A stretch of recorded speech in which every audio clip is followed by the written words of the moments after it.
ما ابغاش قلبك يفيق ما شديتيش معايا الطريق. Har bitta narsaga yetishning nimasi bor? Vaqti bor. Birodar, ishonching komil bo'lsin. Sen mo'minsan. Allohga tavakkul qilgansan, taqvo qilyapsan. Qo'lingdan kelgan Alloh taoloni buyruqlarini bajaryapsan. Seni qo'llaydi, ishon. Ikkilanma, shubhaga tushma. Shoshilma. Shoshilma. Payg'ambarimizning hadisini eslaymiz. Qiyomat kunida hisob-kitob boshlanganda taroziga birinchi bo'lib 3 ta odam olib kelinar edi. Olim, boy, shahid. Dunyodagi eng qiyin ishlar. Olim umrini ilm yo'liga sarflagan, ilm o'qigan, umrini oxirigacha ilm o'qitgan. Alloh taolo tarozining oldiga olib keladi. Unga ne'matlarni eslatadi. Banda ne'matlarni eslaydi. Alloh taolo aytadi: "Nima qilding mana shu ne'matlarim ustida?" Bu olim banda aytadi: "Parvardigor, seni roziliging uchun ilm o'qidim, seni roziliging uchun ilm o'qitdim" deydi. Haqiqatan qilgan shu ishni. Ammo niyatini Alloh taolo biladi. Yolg'on gapirding deydi. Sen olim degan nom uchun qilding, hurmat e'tibor uchun qilding. Niyating shu edi. Odamlar seni olim dedi, hurmat qildi, maqom martabaga ko'tardi.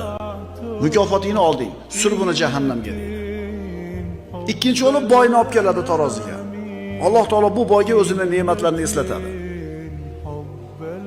Banda tan oladi, e'tirof qiladi. Senga falon ne'mat berganman, yana senga davlat ham berganman. Nima ish qilding deydi. Banda aytadi: "Parvardigor, qayerda seni roziliging bo'lsa, shu yerga pul sarfladim. Yetim yesir, qarindosh urug', qiylanganlar, masjidlar, madrasalar yo'l solgan, haqiqatan savob ishlarni qilgan." Ammo Alloh taolo uning niyatini bilar edi.